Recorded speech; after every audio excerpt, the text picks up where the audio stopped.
Hi, welcome to this short video. This is an introduction to the work that Make Space for Girls does. There's plenty of other material on our website, so do please take some time to have a look at that as well. I just want to start with that quote from Lily, who was 14. When we started to think about this campaign, we wanted to talk to teenage girls to understand what they liked and didn't like in parks. And we were very struck by Lily's response. When we asked her, "What do you like in the park?" she just said, "Well, why would I go to the park? There's nothing there for me." And that's what we want to change. The issue we have at the moment is that teenage girls are very badly served by parks. When parks are built for teenagers, they almost always consist of a skate park, mooga or basketball court, or both. And as a practical matter, what we see is that all of these spaces are dominated by boys and young men. And we see that the provision of these facilities is often enshrined in our play strategies, in our planning guidance, in our council practice and policy documents. Just put a couple up there. First one is the Council Play Area Audit and Action Plan from 2020. As it says, our aim is to provide activity zones for young adults of 12 plus years in all the major settlements, e.g. Mooga, skate park, BMX track, etc. But they say for all young adults aged 12 plus, but actually those spaces are going to be dominated by boys and young men. So what they're really saying is we're aiming to provide activity zones that are going to be dominated by boys and young men. And we don't think that's what they intended. But it's not just local guidance, we also see it in national guidance. For example, the Fields in Trust guidance beyond the 6-hectare standard. That explains that play areas, leaps and neeps, can be complemented by other facilities, including multi-use games areas and skate parks. And what we actually come across is how this works in practice. And we've come across councils who've wanted to encourage a developer perhaps to be a little bit more inventive in the spaces that they're providing as part of a development. And the answer comes back, no, we're complying with the Fields in Trust national guidance, and that says we have to have a mooga or a skate park, so we'll give you a mooga. And it can happen the other way around as well. Developers saying, oh, we'd really like to do something a bit more interesting. And a council saying, no, we're going to follow the Fields in Trust guidance because that's the best practice. And that says we need to have a skate park. So that's what we see. We see this kind of enshrined problem. Just want to give you some data there. Skate parks. Data from Skateboard GB, our national governing body on skateboarding. 85% of skateboarders are male and 80% are under 18, so that's a lot of missing teenage girls. And what we see is that boys often drive girls away from the skate park through exclusion and harassment. What we sometimes hear, just pausing there, when we talk to people is say, well, no, because I go down with my child to the skate park on a Saturday afternoon and it's great. It feels like a really inclusive environment. Everybody's very, very friendly.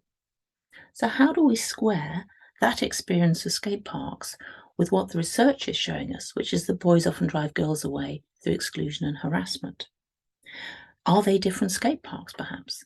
And the answer is no, they're not different skate parks. But what we do have to recognise is the presence of those adults that we're talking to.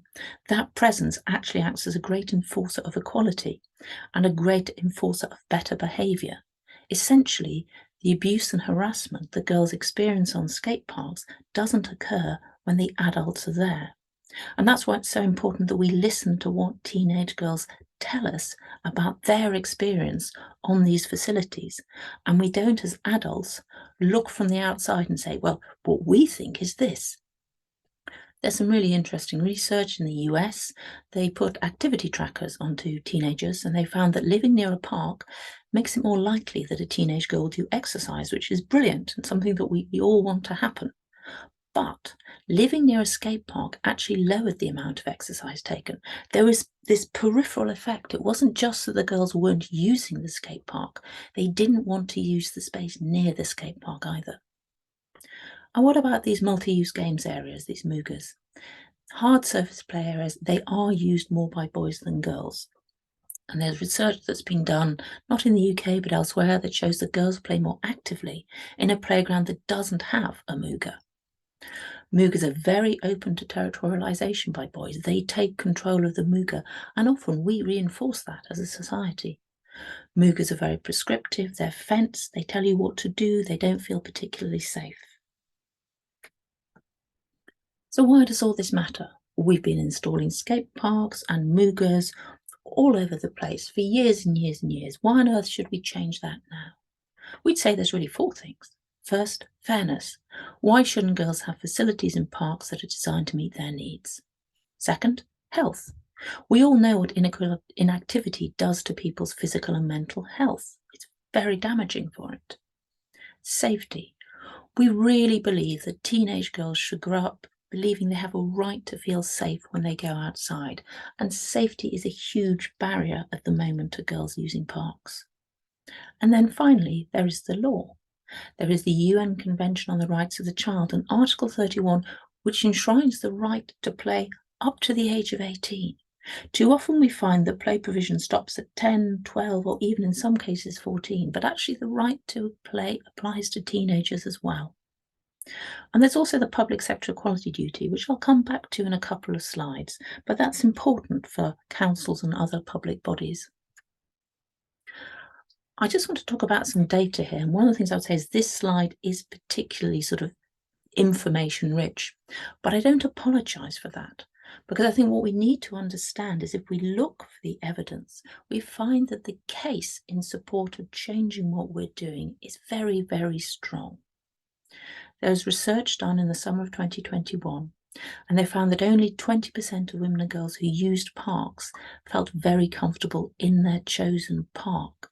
So this isn't 20% of all women and girls felt comfortable in parks. These are women and girls who are choosing to use a park. And it's the park that they have selected as the one they're going to use, but still, only 20% of them felt very comfortable in that park. We think it's also really interesting that there's quite a big gap between how park professionals think their parks perform in terms of safety and how the users perceive safety in those same parks. So Leeds University research, 89%, so nearly 90% of park professionals thought that the parks in their area were very or fairly safe for women and girls. Only 22% of girls felt the same. And if the girls don't feel safe in the park, they won't use them. So we really need to address that. Some really interesting research done locally, Rowntree Park in York, where 90% of girls who were into skating between the ages of 10 and 17 felt uncomfortable on their local skate park. So these are girls who want to skate, they're into skating, and still they feel uncomfortable on their local skate park. And then finally, I want to mention some fantastic research that was done by Women in Sport and Yorkshire Sport in the summer of 2022 called Make Space for Us. And this showed that parks were not meeting the needs of the majority of girls, and 68% of them were saying there was nothing for them to do. So 68% of the girls who were surveyed here felt exactly as Lily did when we started this talk. There's nothing there for me. 50% said there were no sporting activities for them. There was also a big difference between how girls felt safe to exercise in the parks and boys. Now, it's clearly bad that 26% of boys who were interviewed didn't feel safe to exercise in the park, but there's a huge jump up when it comes to girls feeling safe to exercise. And similarly, 59% of girls don't feel welcome in parks because the spaces are dominated by boys. So what do teenage girls want? Well, this was a survey done by Women in Sport, asking the question, what would make you more active in the park? And the data on the slide there shows us that very clearly. For girls, swings, trampolines, play equipment suitable for their age. And we see that for girls, Mugas are right down at the bottom. Skate parks a little bit better at 31%, so 6% more, but still not very high up. What's really surprising, however, is that Mugas and skate parks don't perform that well for boys either. And if we look there on the graph, we can see that 39% of boys said that a Muga would make them feel like being more active in the park. But that was the same number as boys who said that swings for people of their age would make them more active. So it's a fallacy to assume that Mugas work for the majority of boys. This data suggests that they don't. I mentioned a little bit earlier the public sector equality duty. It's really important. It's part of the Equality Act 2010, and it's a legal obligation that requires public authorities, that includes all local councils, when they're making their decisions, to consider proactively three things: eliminating unlawful discrimination, advancing equality of opportunity between advantaged and disadvantaged groups, and fostering good relations between those groups. What we have seen from the data that we've just looked at is that teenage girls are currently disadvantaged by provisions for teens in parks. And the public sector equality duty requires public authorities, it requires local authorities to proactively consider addressing this. So what does change look like? I think what we'd emphasise is that we need to create parks that work better for teenage girls, non-binary young people, and those boys who do not use Muggers skate parks and BMX tracks. This is not about painting things pink, and it's not about separating boys and girls. And it's not about getting rid of Muggers, skate parks or BMX tracks. They are part of the provision that we need to make, but they are only part. And what we need to do is think about creating other spaces that are more inclusive for more people. And that means thinking about these spaces differently. Don't simply reach for that guidance that says, I need a Mugger or a skate park or a BMX track. Think about these spaces differently. Engage with girls and other minoritized genders. We are never going to get this right unless we listen to what the users or the people who want to be users, the teenage girls, tell us. It's about supporting people to do things differently, and that's always a bit scary, isn't it? If you know that you can simply reach for a Mugger out of a catalogue, you know what you're going to get. Doing something different is more difficult. But if we do all these things, if we think about the spaces differently, if we engage with teenage girls, if we support each other to do things differently, then we believe we will genuinely generate increased social value in our parks and green spaces. Thank you very much for listening to this.